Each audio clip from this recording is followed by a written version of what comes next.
नमस्कार, बहुत बहुत स्वागत है आप सभी का। आप देख रहे हैं सुबह 9 बजे। मैं हूं आपके साथ प्रीति और बुलेटिन की शुरुआत करेंगे हेडलाइंस के साथ।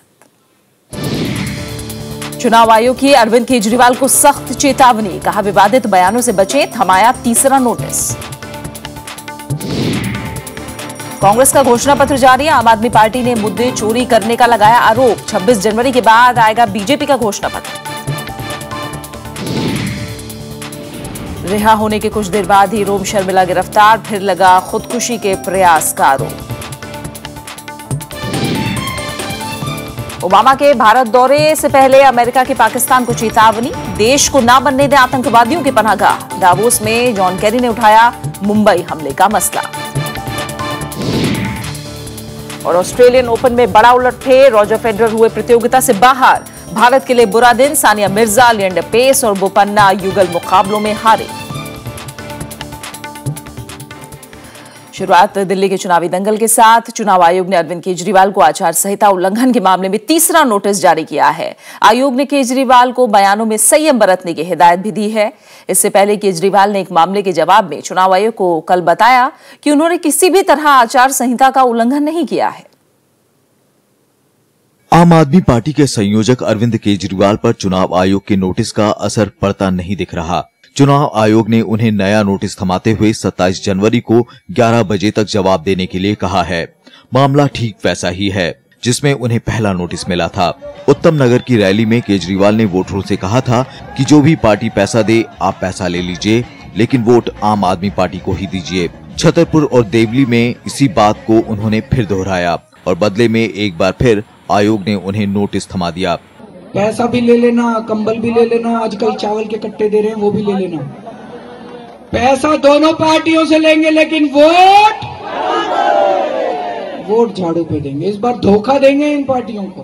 केजरीवाल के इस बयान से कांग्रेस और बीजेपी बेहद खफा हैं। विपक्षी पार्टियों ने ही नाराज होकर चुनाव आयोग के पास शिकायत की, जिसके बाद आयोग ने कार्रवाई की है।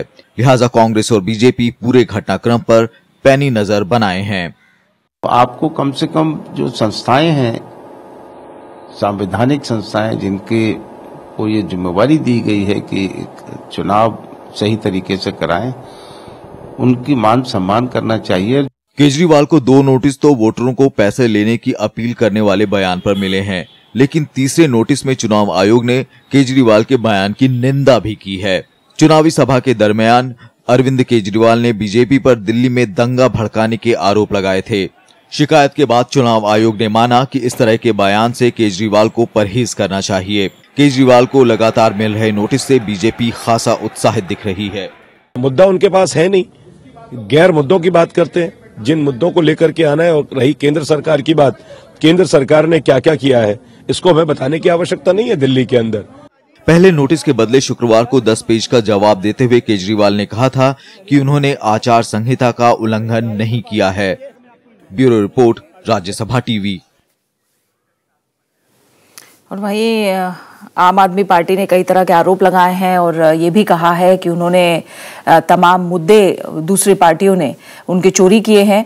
वहीं आपको बता दें कि दिल्ली विधानसभा चुनाव के लिए कांग्रेस पार्टी ने अपना घोषणा पत्र जारी कर दिया है और तमाम तरह के इस घोषणा पत्र में वादे किए गए हैं। कांग्रेस ने दिल्ली वालों को सस्ती बिजली देने का वादा किया है और साथ ही कहा है कि मुफ्त सीवर कनेक्शन भी देंगे और छात्रों को मेट्रो में रियायती पास देने का भी कांग्रेस ने वादा किया है।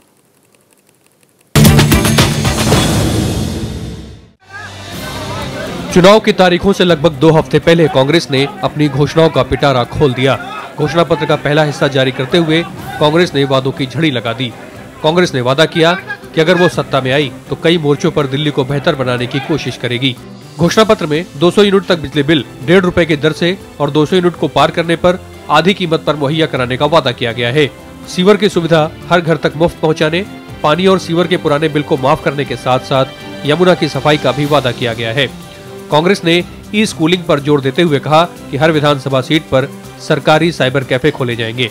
घोषणा पत्र में अस्पतालों के साथ साथ स्वास्थ्य जांच केंद्र भी खोलने की बात कही गई है।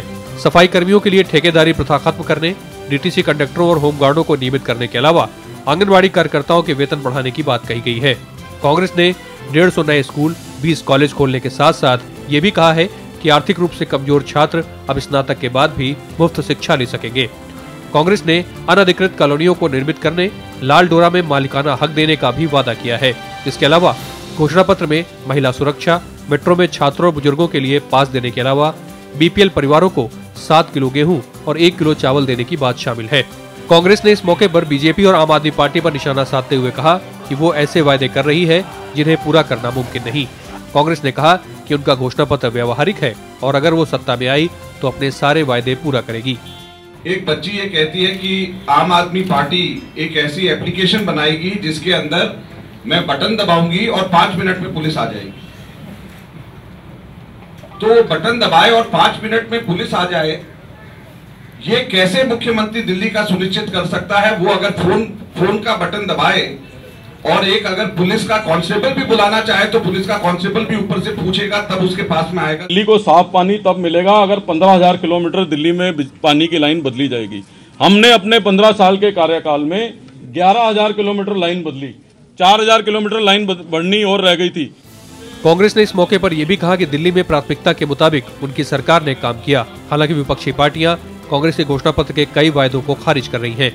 कांग्रेस 15 साल से सरकार में थी, कभी उसने 1.5 रुपए यूनिट बिजली नहीं दिया 200 यूनिट तक। अब दोनों पार्टियां चुनाव के मौके पर ये वादे कर रही हैं जिसका दिल्ली की जनता पर कोई असर नहीं पड़ेगा और दिल्ली की जनता को यकीन एकमात्र पार्टी आम आदमी पार्टी पर है। आम आदमी पार्टी ने जिन मुद्दों को दिल्ली के सामने रखा है, कांग्रेस ने तकरीबन उसी लाइन पर अपना घोषणा पत्र जारी किया। 49 दिन की आम आदमी पार्टी की सरकार को भारी समर्थन दे रही कांग्रेस के घोषणा पत्र में कहीं न कहीं उन्हीं की छाप देखने को मिली। लेकिन अपने 15 साल के शासन के बाद कांग्रेस ने आज ये कह दिया कि अगर इसी तर्क पर काम किया होता तो इस घोषणा पत्र की जरूरत न पड़ती। कांग्रेस ने इस मौके पर बीजेपी और आम आदमी पार्टी को जिस तरह लगातार घेरने की कोशिश की, उसके बाद घोषणा पत्र के जरिए जवाब देने की बारी अब इन दोनों पार्टियों की है। बीजेपी जल्द ही अपना घोषणा पत्र जारी करेगी। मैनिफेस्टो हम 26 से लेकर 28 के बीच में निश्चित रूप से मैनिफेस्टो लेकर के आएंगे। चुनावी घोषणा पत्र में कांग्रेस ने उन मुद्दों को ज्यादा प्राथमिकता दी है जो पिछले कुछ महीनों में दिल्ली के लिए एक बड़ा राजनीतिक सवाल बने हैं। कांग्रेस अपने घोषणा पत्र का दूसरा हिस्सा जल्द ही रिलीज करेगी। अनु दीवान और प्रणब गोस्वामी के साथ ब्यूरो रिपोर्ट, राज्यसभा टीवी। तो कांग्रेस का दावा है कि उसका घोषणा पत्र बीजेपी और आम आदमी पार्टी से तमाम तरह से अलग है और साथ ही बहुत पवित्र भी इसे कांग्रेस ने बताया, लेकिन आम आदमी पार्टी ने जरूर इसे चोरी का घोषणा पत्र बताया और कहा है तमाम मसले कांग्रेस ने उसके चुरा लिए हैं। इसके अलावा यूपी की तरफ रुख करते हैं। यूपी के विधान परिषद चुनाव में बीजेपी की तरफ से उतारे गए अतिरिक्त उम्मीदवार को हार मिली है। सत्तारूढ़ समाजवादी पार्टी और विपक्षी बीएसपी को कांग्रेस और अन्य दलों के समर्थन से एक अतिरिक्त सीट पर जीत मिल गई है। विधान परिषद 12 सीटों के लिए चुनाव हुए और समाजवादी पार्टी को इनमें से 8 सीटों पर जीत हासिल हुई, जबकि बीएसपी को 3 और बीजेपी को 1 सीट पर ही जीत हासिल हुई है।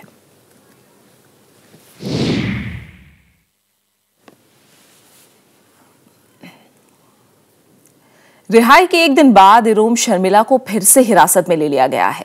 गुरुवार को स्थानीय अदालत ने उन पर लगाए इल्जाम को निरस्त करते हुए उन्हें रिहाई का आदेश दिया था, लेकिन अगले ही दिन यानी शुक्रवार को एक बार फिर पुलिस ने पुराने आरोप लगाते हुए उन्हें फिर से गिरफ्तार कर लिया। इरोम शर्मिला चानू की रिहाई के आदेश सुनते ही उनके समर्थकों में खुशी की लहर दौड़ गई, लेकिन जश्न का ये लम्हा बहुत जल्दी थम गया। जेल से रिहा किए जाने के एक दिन बाद मानवाधिकार कार्यकर्ता इरोम शर्मिला को पुलिस ने एक बार फिर गिरफ्तार कर लिया। बेमियादी अनशन के कारण शर्मिला को फिर से खुदकुशी की कोशिश के आरोप में गिरफ्तार किया गया। उनको आईपीसी की धारा 309 के तहत हिरासत में लिया गया है। हालांकि गुरुवार को स्थानीय अदालत ने उन पर खुदकुशी की कोशिश के आरोप को खारिज कर दिया था। इसके बाद इरोम पुलिस की हिरासत से एक दिन के लिए बाहर रहीं। The court's decision is the charge against me of attempt to commit suicide is no more, is quashed. So the court side I am discharged and my release from the jail is a separate one. Manipur से अफवाह खत्म करने की मांग को लेकर इरोम शर्मिला पिछले 14 साल से बेमियादी अनशन पर हैं। नवंबर 2000 में मणिपुर में 10 लोगों के मारे जाने के बाद उन्होंने अनशन की शुरुआत की थी, जो अब तक चालू है। इरोम शर्मिला के साथ साथ देश के कई मानवाधिकार संगठनों ने मणिपुर सहित देश के हर इलाके में आफ्स्पा कानून हटाने की मांग की है। Bureau report, Rajya Sabha TV. Congress ने रक्षा मंत्री मनोहर पर्रिकर से अपने बयान पर सबूत पेश करने या माफी मांगने की मांग की है। पर्रिकर ने कहा था कि कुछ पूर्व प्रधानमंत्रियों ने राष्ट्रीय सुरक्षा पर देश की संपदा को लेकर समझौते किए थे। उन्होंने हालांकि किसी का नाम नहीं लिया था, लेकिन पर्रिकर के इस बयान के बाद सियासी बयानबाजी बेहद तेज हो गई है।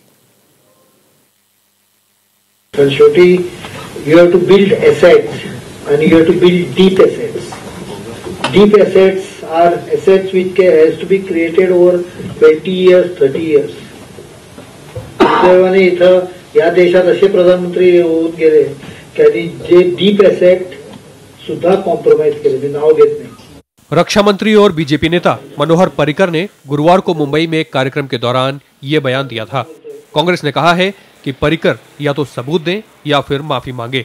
हम उम्मीद करते हैं कि देश के रक्षा मंत्री सारे तथ्य और सारा सबूत लोगों के और जनता के समक्ष रखेंगे, और अगर उन्होंने ये चार्ज गैर जिम्मेवाराना तरीके से लगाया है तो वो देश से माफी मांगे। बीजेपी ने हालांकि पर्रिकर के इस बयान का बचाव किया है।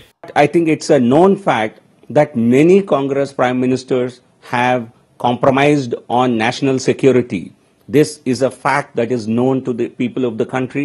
It does not require any specific and special elaboration. रक्षा मंत्री ने हाल में पोरबंदर के नजदीक पाकिस्तानी नौका के घुस आने के संदर्भ में ये बात कही थी। उन्होंने हालांकि किसी का नाम नहीं लिया था। Bureau report, Rajya Sabha TV. राजधानी दिल्ली समेत कई राज्यों में शुक्रवार को स्वाइन फ्लू से 8 और लोगों की मौत हो गई है। अब तक राजस्थान में 18, गुजरात में 15 और दिल्ली में 5 लोगों की जान जा चुकी है। सरकार और स्वास्थ्य विभाग की तरफ से बीमारी से निपटने के लिए व्यापक इंतजाम किए गए हैं। बावजूद इसके इस साल स्वाइन फ्लू से 60 से ज्यादा लोगों की मौत हो चुकी है और सैकड़ों लोग H1N1 वायरस की चपेट में आ चुके हैं। दिल्ली में शुक्रवार को स्वाइन फ्लू से 2 लोगों की मौत हो गई। इसके साथ ही दिल्ली में इस साल स्वाइन फ्लू से मरने वालों की संख्या 5 हो गई है। राजधानी में H1N1 वायरस के 26 नए मामले सामने आए हैं। अब तक दिल्ली में स्वाइन फ्लू के करीब 200 मामले सामने आ चुके हैं। बीमारी की निगरानी के लिए स्वास्थ्य विभाग की ओर से बनाई गई टीम के सदस्य RN दास के मुताबिक अस्पतालों में जरूरी दवाइयों का स्टॉक मौजूद है। 11 जिलों में निगरानी अधिकारी तैनात किए गए हैं। राजस्थान में एक महिला समेत 3 लोगों की स्वाइन फ्लू से मौत हो गई। प्रदेश में 1 जनवरी से लेकर अब तक 18 लोग इस बीमारी की भेंट चढ़ चुके हैं। राज्य के 33 जिलों में H1N1 वायरस के मामले सामने आए हैं। राज्य के 62 लोगों में H1N1 वायरस पाए गए हैं, जिनका इलाज किया जा रहा है। गुजरात में शुक्रवार को 3 और लोगों की मौत स्वाइन फ्लू से हो गई। इस साल राज्य में अब तक 15 लोगों की मौत हो चुकी है। साथ ही 12 नए मामले सामने आने के साथ बीमारी से पीड़ितों की तादाद 100 से ज्यादा हो गई है। गुजरात के मुख्य सचिव DJ पांड्या और स्वास्थ्य आयुक्त JP गुप्ता ने सबसे ज्यादा पीड़ित इलाके भुज का दौरा किया। इस बीच हैदराबाद में स्वाइन फ्लू से कई मौतों के बाद नगर निगम शनिवार को बड़े पैमाने पर जागरूकता अभियान शुरू कर रहा है। तेलंगाना में स्वाइन फ्लू से 19 लोगों की मौत हो चुकी है। Bureau report, Rajya Sabha TV. और यहाँ रुक रहे एक छोटे से ब्रेक के लिए, और ब्रेक के बाद मिशेल ओबामा को साड़ी भेंट करेंगे बनारस के कारीगर।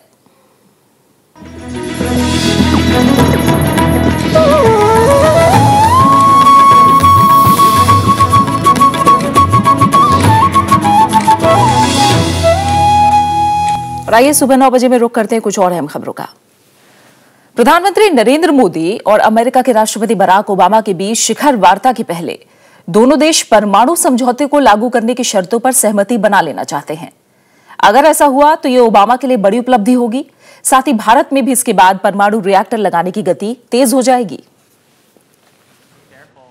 भारत अमेरिका परमाणु समझौते को लागू करने और परमाणु दायित्व में नरमी लाने के लिए दोनों देशों के प्रतिनिधियों की लंदन में बैठक चल रही है। भारत ने अमेरिका को आश्वस्त किया है कि दायित्व की राशि को नियमों में फेरबदल करके कम किया जा सकता है। We can provide assurances to our partners in the United States of any concerns that they may have, either through their vendors or their lawyers. That's the discussion that is right now taking place in London. 2 previous meetings have been held, one in Delhi, one in Vienna. परमाणु दायित्व कानून में दुर्घटना होने पर परमाणु संयंत्र के सप्लायर सीधे तौर पर जिम्मेदार होंगे। अमेरिका चाहता है कि यह जिम्मेदारी ऑपरेटरों की होनी चाहिए, जो भारत या किसी अन्य देश की निजी या सरकारी कंपनी होगी। अमेरिका ने न्यूक्लियर सप्लायर्स ग्रुप की सदस्यता में मदद करने का आश्वासन दिया था, लेकिन उस पर अभी तक कोई बात नहीं बन पाई है। India and the United States have previously also agreed that the United States will support India's quests for membership of the NSG. We are in discussions on that, how to actualize that. Bharat और America के बीच परमाणु संयंत्रों की निगरानी का मसला भी अभी नहीं सुलझा है। भारत अपने असैनिक परमाणु संयंत्रों पर IAEA की निगरानी के अलावा किसी और की निगरानी नहीं चाहता, लेकिन अमेरिका अपने उपकरणों और ईंधनों की सप्लाई के उपयोग की पूरी जानकारी चाहता है। अखिलेश सुमन, राज्यसभा टीवी। भारत यात्रा से पहले अमेरिका के राष्ट्रपति बराक ओबामा ने पाकिस्तान को आतंकवादियों के खिलाफ कार्रवाई करने की नसीहत दी है और मुंबई आतंकी हमले के दोषियों को सजा दिलाने को कहा है। बराक ओबामा ने कहा कि पाकिस्तान में आतंकवादियों की सुरक्षित पनाहगाह स्वीकार्य नहीं है। अमेरिका के राष्ट्रपति बराक ओबामा ने कहा है कि अमेरिका आतंकवाद के खिलाफ भारत के साथ सहयोग जारी रखेगा। भारत यात्रा से पहले एक इंटरव्यू में उन्होंने कहा कि आतंकवाद के खिलाफ लड़ाई में भारत अमेरिका एक साथ हैं और पाकिस्तान को आतंकियों की पनाहगाह नहीं बनने दिया जाएगा। ओबामा ने कहा कि 9/11 और 26/11 के हमले के बाद दोनों देश सुरक्षा के मामले पर एक साथ खड़े हैं। पाकिस्तान को मुंबई आतंकी हमले के दोषियों को सजा दिलाने के लिए अहम कदम उठाने चाहिए। व्हाइट हाउस की ओर से जारी बयान में भी कहा गया कि पाकिस्तान के कुछ इलाकों में खुलेआम आतंकवादी गुट सक्रिय हैं। इस मामले को पाकिस्तान के सामने उठाया गया है। इससे पहले अमेरिका ने बराक ओबामा की यात्रा के दौरान सीमा पार से किसी भी आतंकी हमला बर्दाश्त नहीं करने को लेकर पाकिस्तान को आगाह किया था। Bureau report, Rajya Sabha TV. और अमेरिकी राष्ट्रपति बराक ओबामा इस बार गणतंत्र दिवस परेड के मुख्य अतिथि होंगे। वो 25 जनवरी को दिल्ली पहुंच रहे हैं। ओबामा की सुरक्षा को लेकर दिल्ली, NCR और पड़ोसी राज्यों में कड़ी चौकसी बरती जा रही है।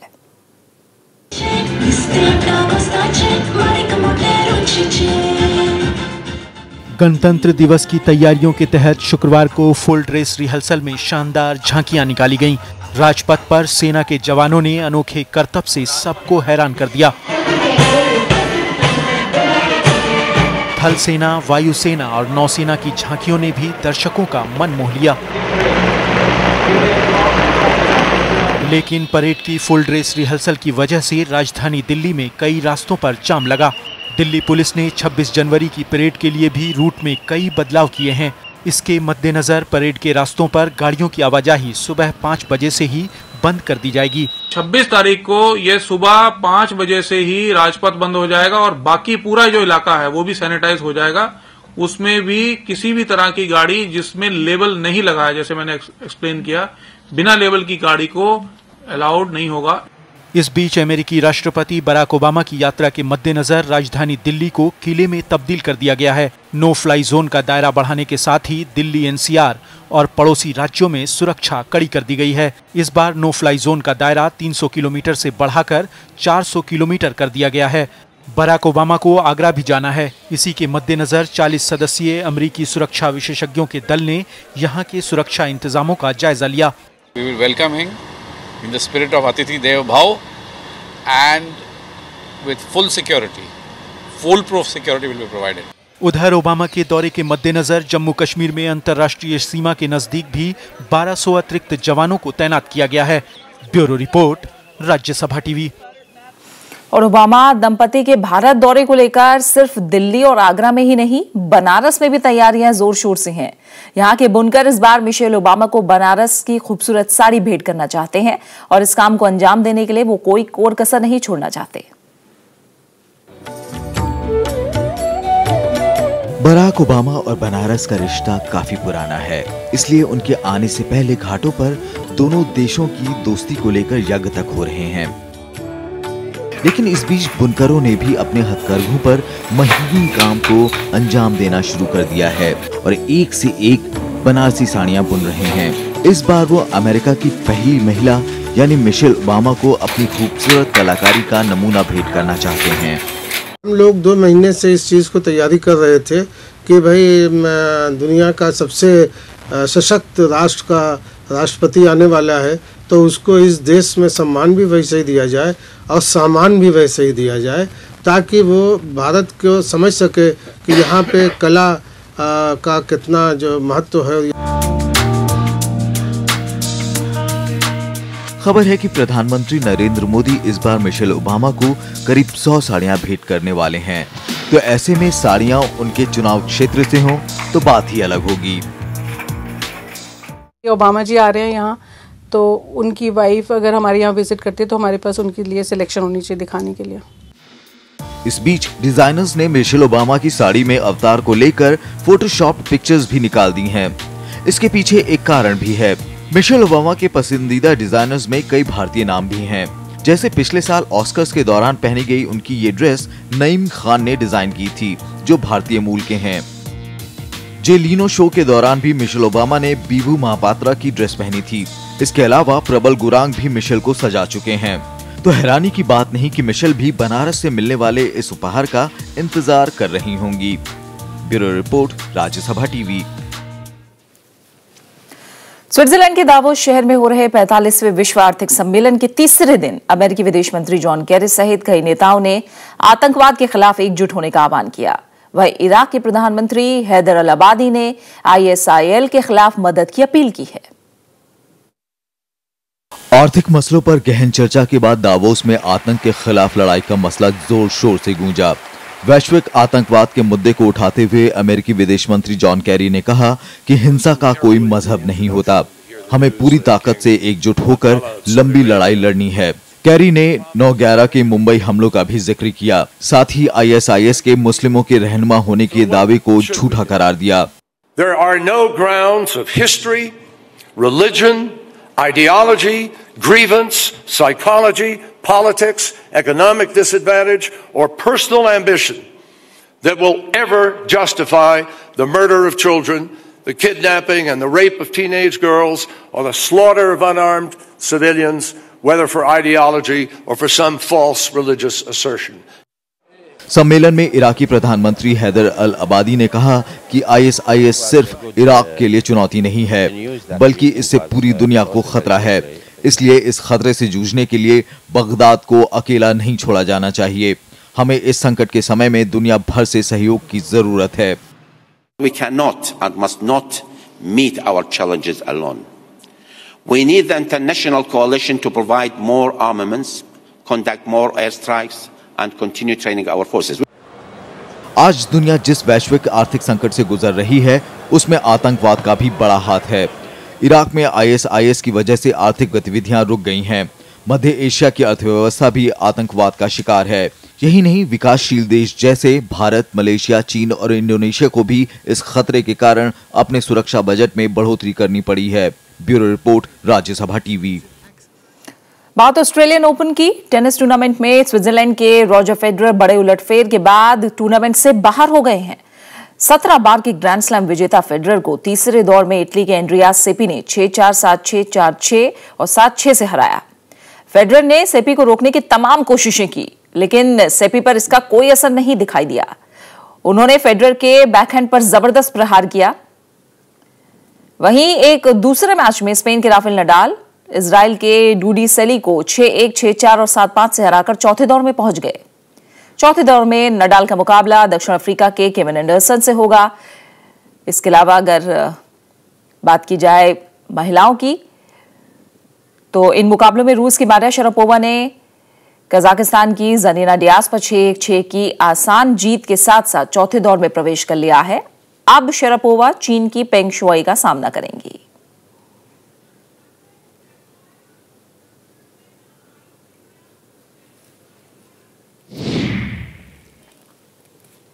वहीं ऑस्ट्रेलियन ओपन टेनिस टूर्नामेंट में शुक्रवार का दिन भारत के लिए निराशाजनक रहा। युगल मुकाबलों में लिएंडर पेस, रोहन बोपन्ना और सानिया मिर्जा अपने अपने मैच हार गए। पेस और दक्षिण अफ्रीका के रावन क्लासन की जोड़ी को पुरुष युगल वर्ग में साइमन बोलेली और फेबियो फोगनीनी के हाथों 6-2, 4-6, 1-6 से हार मिली, जबकि बोपन्ना और उनके कनाडियाई जोड़ीदार डेनियल नेस्टर को अमेरिका के फेलिसियानो लोपेज और बेलारूस के मैक्स मिर्नी के हाथों 5-7, 3-6 से शिकस्त झेलनी पड़ी। महिला युगल वर्ग में सानिया और चीनी ताइपे की से सुवे को कनाडा की ग्राबियल दाब्रोवस्की और पोलैंड की अलिसिया के हाथों 6-7, 4-6 से हार देखनी पड़ी।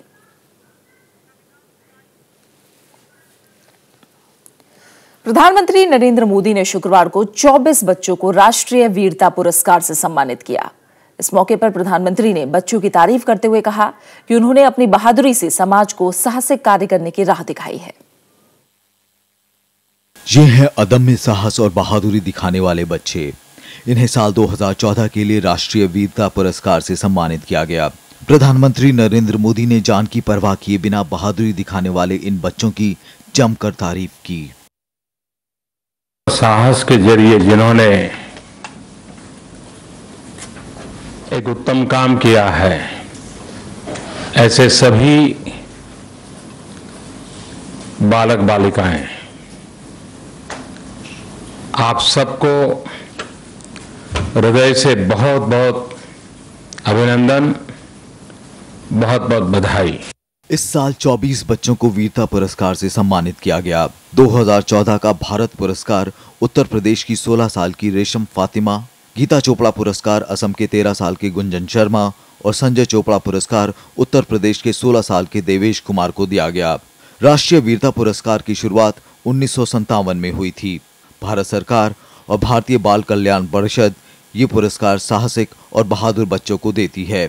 Bureau report, Rajya Sabha TV. आज भारतीय शास्त्रीय संगीत के महान गायक पंडित भीमसेन जोशी की पुण्यतिथि है। किराना घराने की परंपरा के संवाहक रहे पंडित जी ख्याल गायकी को एक अलग मुकाम पर उन्होंने पहुंचाया। राग भैरव और भीमपलासी में उनकी बंदिशें सुनकर तो दर्शक किसी दूसरे ही लोक में पहुंच जाते थे। आइए सुनते हैं पद्म भूषण पंडित भीमसेन जोशी की आत्मा को छू लेने वाली आवाज में कुछ बंदिशें, कुछ गीत।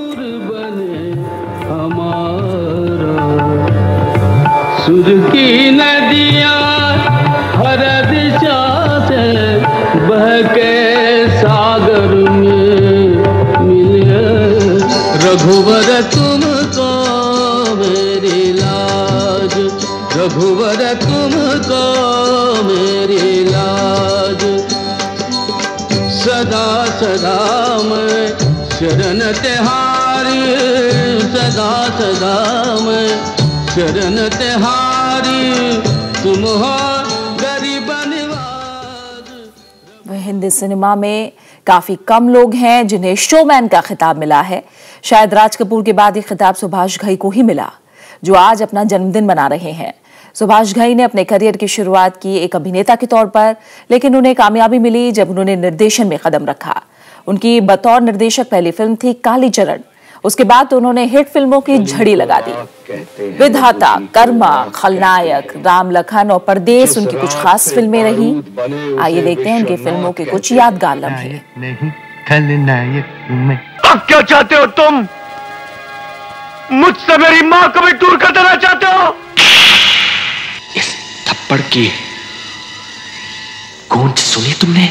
हम तुम्हें मारेंगे और जरूर मारेंगे, लेकिन वो बंदूक भी हमारी होगी, गोली भी हमारी होगी और वक्त भी हमारा होगा। क्या उम्र थी, क्या समा था, क्या जमाना था, एक हसीना थी, एक दीवाना था।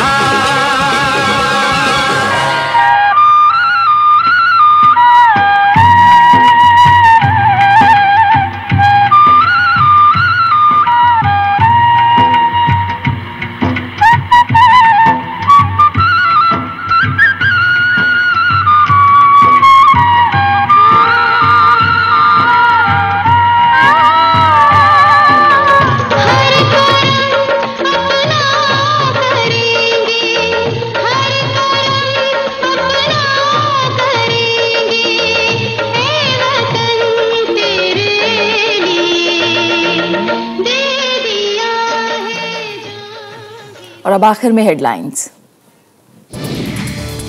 चुनाव आयोग की अरविंद केजरीवाल को सख्त चेतावनी, कहा विवादित बयानों से बचें, थमाया तीसरा नोटिस।